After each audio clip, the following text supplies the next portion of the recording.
Hi everyone, this is Sandy Alt reporting from the wild, and this is the audio podcast companion to my blog on Substack. This is episode 7, King of Pain.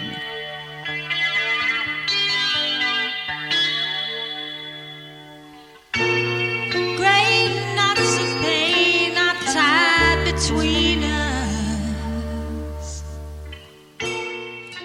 This podcast contains sensitive content which may be triggering for some listeners. My heart hurts. My brain hurts. And also, wherever the things we care about most are held within us, that part of me aches unbearably. I know you feel it too. This past week, the personification of sadistic, sociopathic, malignant narcissism proclaimed its foul self king, complete with a pathetic likeness in a gold crown, proving that senility has set in so deeply that this living atrocity views itself as deserving said headwear, let alone a role as ruler over all. The Royal Pain proudly posted this wet dream meme at the same equal parts hilarious and horrifying time that it is being led by a ring through its ample flab of self-absorption by the richest monster in the world, Putin. This farcical self-crowning would be funny if it weren't so atrocious. It's enervating to even try to find a way to react because doing so, even if I could find a meaningful response for it, would somehow create a place for it in my mind. And I don't want a place for it in my life, let alone my mind. I have to pause here and say I am livid. You can probably tell I'm livid, right? I told you up front that I hurt. But I bet you surmised from the follow-on that I'm also furious. It's a sure bet for almost anyone experiencing take-hand-from-fire pain that they are unlikely to intone beautiful blessings upon the source of said searing, and far more likely to damn it. Damn it! And while I'm paused, I want to promise you that I am going to tell you a wild story before I am done. But first, I have to tell you a bit more of what has got me to the state of remembering the time I had to sit alone a long while with a corpse in the cold at sunset. So, more about what has got me here. This was another tolerance debilitator this week. Watching Peter Thiel's bought and paid-for dictator-loving vice whatever we have now in the White House scold the leaders of the world at the Munich Security Conference as he told them that the U.S., my country, is going to take all its titanic toys and protective power and couple up with our new darling despot ruling Russia. So the NATO Accord and the peaceful order of nations we've been wed to for over 75 years can just wither and die because the big boys plan to screw the world, and there is nothing our long-suffering, faithful partners can do about it. Then this stab wound. The right-out in public plotting to dismember Ukraine, just like crowned murderer MBS ordered American journalist Jamal Khashoggi hacked into pieces. That same depraved demon prince met with the equally ruthless reps for the Russian oligarchy and our official emissaries, including our newly minted Secretary of State, eager to get some inhumanity on him. The meat was designed to divide up the spoils of that beleaguered and war-ravaged democracy that has been doing the job for the whole world of keeping Russia at bay. News stories carrying the pool photo of those smiling Ukraine gangbangers around a shiny table festooned with fresh flowers actually ran with headlines bearing the words "peace talks" in them. The twist of the knife in that last part, that the press put the words peace talks anywhere in the same universe with images of that gathering of ghouls, is what makes my brain seek the blessed oblivion of vacancy. Day after day, there's a bombardment of butchering, an onslaught of effrontery, a smashing and ripping down of the walls of our democracy and the ramparts of the world order that our greatest generation and generations before them paid for with real blood and sacrifice. I lack the effective means and speed of processing the onslaught of offenses. And being constantly beset, I feel like I'm being waterboarded. I grapple daily not to absorb a glut of indigestible poison. There is no way to find comfort under these conditions. You either pass out and seek oblivion, or you keep choking and writhing, praying that it will end. And at a certain point, you almost could care less about how it will end than that it will end. They pour it on. The corrupt cabal spew it out. The putrid lies, the inhumane insults, the Nazism, the Christo-fascism, the polluted propaganda, while a fester of idiots cheer. An incoherent, ketamine-jacked, apartheid-bred billionaire hellhound waves a chainsaw and when asked about it can't complete a sentence. A convicted criminal three-shirt performs the Sieg Heil from the podium. And the already doubtful decency and integrity of a majority of U.S. senators and Congress members disintegrates and commences to putrefy in plain view as their spineless, gelatinous near corpses recite drivel while they contemplate the wealth their merciless, self-debasing sellout will bring. My anger extends to the idiocy of what got us here. Millions of prats, too lazy to stay informed, too gullible to test facts, too filled with fabricated grievances and eager to hate and dominate, who marched in lockstep to the polls and sold democracy down the sewer that was dug for them by demons spewing propaganda. So let me tell you a story that comes to mind when I am awash with this mix of anger, incomprehension, and overwhelmment. One late afternoon in winter, I was working on my second book in the tiny office we'd built onto the side of our cabin, an office that I called the Sky Chapel because we'd installed sky windows in its slanted roof that looked up through the arms of ponderosa pines, which, like stained glass, would color the light coming through and rippling along the walls and the top of my desk. The light of the afternoon was slipping away in the valley as the winter sun began to sink behind the tall peaks, becoming twilight already at just past 3 p.m. A pack of old snow clung to the ground. My fire radio interrupted the quiet with a loud tone. Then a gravelly dispatcher's voice summoned our volunteer fire department to respond for a house fire. I grabbed my keys, went out to my Jeep, and drove down the graded dirt and gravel road to the fire station. Since most of our crew worked at day jobs down on the flats, only 3 of us responded to the call: the chief, one of our EMTs, and me. We all jumped in the engine and left immediately. It turns out I could have arrived on the scene much sooner if I'd skipped going to the station. The location of the reported house fire was just a half-mile up the road from my place. The dispatcher told us that a local resident on a hike had spotted black smoke coming from the garage at that address and called 911. This was not a house fire. The garage door was not locked. The chief and the EMT lifted the door, and a gush of black exhaust fumes rolled down the gravel drive towards the truck, where I was grabbing the med kit with the AED out of a side panel.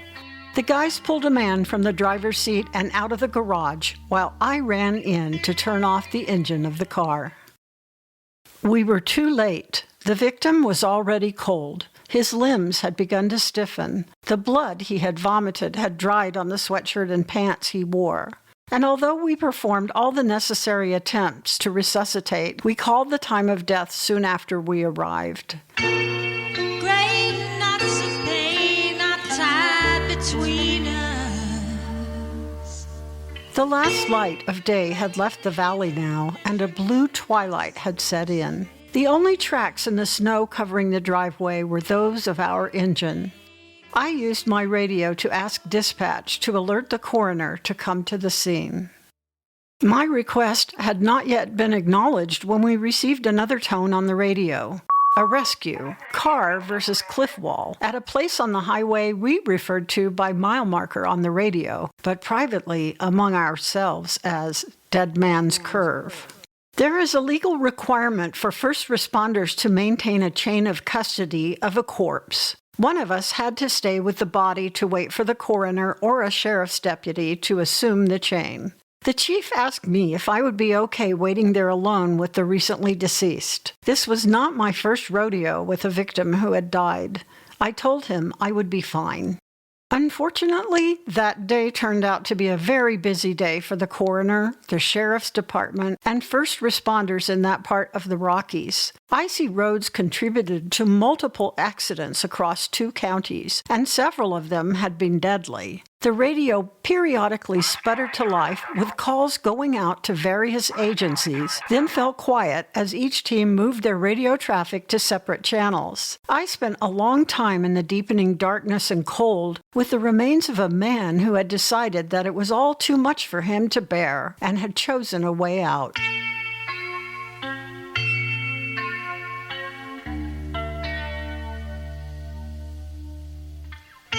In the silence of nightfall, I alternately squatted on the driveway and drew my arms around me, or got up and moved around in bursts of exercise to stay warm. It began to snow softly. A car came up the road and turned into the bottom of the drive. A man and a woman each got out, older folks and not sure-footed, and they left the car doors open and the lights on as they started towards me. But I moved quickly to cut off their approach by sprinting down the long drive. "Folks, this is an emergency scene," I said, turning on my headlamp and flashlight. "I'm going to ask you to get back in your car and move along." "He's dead, isn't he?" the man asked. "Our son is dead?" The woman let out a wail. "Yes," I answered as I went to her and helped her up the drive. For nearly an hour, I stood with the parents. They approached the body but stopped a few feet away and went no farther. They did not ask to look under the sheet I had taken from the bed in the house to cover him. Instead, they spent the first hour in which they knew their son was gone forever, telling me their sad story. The victim had been an alcoholic for decades. He had been an electrician, but after a time could not hold down a job. During the time they raised their son, the parents had lived right there in the house where he died. But her extended bout with a respiratory ailment caused them to move to a lower elevation, so they rented a few rooms in town, thinking they could come back home when she got better. But she hadn't. They had been away for several years. When their son lost his job, then his wife, his house, and then his health due to his drinking, they had intervened repeatedly to try to help, lending money that was never repaid, letting him sleep on their couch. Finally, they had given him the keys to their home in the mountains. "We hoped he would find peace here," the mother said, "and would stop drinking." "When did you last visit him?" I asked. I had not even known this house was occupied, because I hiked Tewa up past the drive every day on our way up to Button Rock. I didn't remember ever seeing a car come and go or any lights on. That's something you're aware of when you live down a road with only 3 or 4 houses on it.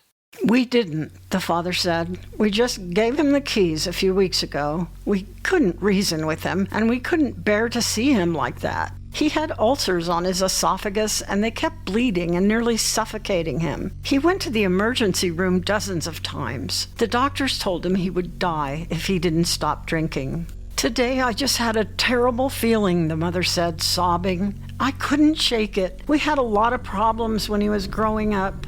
The 2 parents looked at one another. "He got into trouble, but he was our boy. We kept thinking he would be all right, and we kept bailing him out. We made excuses for him, but then he started stealing from us. We were already going bankrupt paying for the lawyers. He was getting meaner." Her voice trailed off. I'll come back to this sad, sad story in just a bit. But I am remembering it together with how furious I feel about our current situation, because there is a parallel. So let me cite the similarity. Here we all are, aggrieved and angry, as a looming tragedy is palpable everywhere in our country and across the globe right now. The offenders have been allowed to run rampant in their power-hungry addiction to greed and control. Oblivious to the trauma they cause, they dance around with chainsaws and give the Nazi salute, drunk on the power that millions of enabling people gave them, those voters turning their heads away as the doom signals kept sounding. The kings of pain tear down our alliances. They fire all the people who make our government work, bore into our private data as they rip apart the fabric of health, prosperity, and peace that so many have worked so hard to build for our country. But they continue because they are backed by a host of ignorant, incapable people who gave the billionaire kings the keys to our democracy. That night, on the cold drive up the road from my house where I sat with a dead man who had torn down everything his parents had, left them heartbroken, but even more devastated with the knowledge that they had played a part in the tragedy that befell them. I remember the sinking feeling in my chest as the parents got back in their car and drove away. I gulped in great draughts of the cold air, hoping to flush out the exhaust from the calamity. The coroner finally came. He took one look at the deceased and said, "I see too much of this shit." His wagon had a fancy lift, and he didn't even need my help to get the body loaded. The radio had gone quiet, so there was no reason for me to go down to the station. I started walking down the road towards my place. They constrict the flow. The king of pain that day was a drunk who couldn't give up his addiction. The world around him suffered for that, including those who had to respond to his final act. We were too late to save him, or his parents, who had let his disease rule as he gradually took most, if not all, of what they had worked for all their lives with him. As far as anyone knew, the parents never returned to the valley after that day. That spring, a realtor put the death house on the market, but it never sold. The stink of the exhaust had permeated the whole place through the heating vents and could never be scrubbed out. A wrecking crew showed up in the summer and tore the house down. The nearest neighbor purchased the land to increase his acreage. The dreams of a family died that day, but the doom had been long foreshadowed by the unconstrained actions of a king of pain. The people who kept picking him up and propping him on his throne, despite his obvious unfitness, would rue their own part in the story. Sometimes it's just too painful. We face a similar situation on an epic scale in this country today. But in this case, if one power-drunk king dies, a lineup of already empowered evil overlords waits in the wings to take the throne. And there is much more at stake than one life, one home, one family. The future of democracy around the globe, and possibly even the survival from war, famine, disease, and the collapse of democracy itself for whole masses of humanity, depend upon the decisions made by who leads the United States of America and the leaders of other nations with whom we are allied.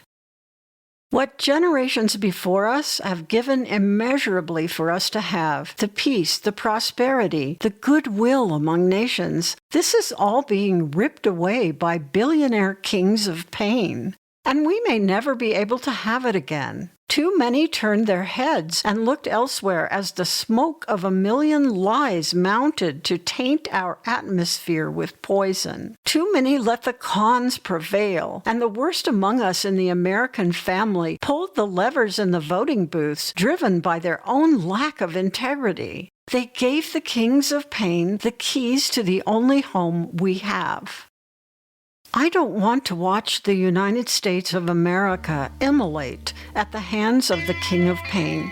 I don't want to come sit with the body or wait for the coroner to come. In this case, our current King of Pain doesn't plan to destroy himself, but he and his co-kings don't care that they are tearing down all that we have. We need to take back the keys before they demolish any chance we have of saving ourselves and our home.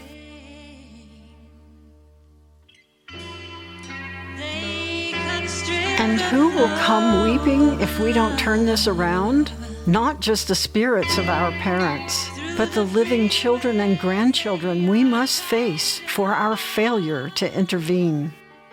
I know some of you are just unnumbing and now feeling the hurt. Some of you are worn down from facing it for some time. Either way, I urge you to step up in every way you can. Pressure your representatives to help us take back the keys. Join a group of citizens in your community fighting for justice. Support those working on the front lines legally and join those standing on the front lines physically. Support truthful media. Raise your voice. Don't wait until it's too late.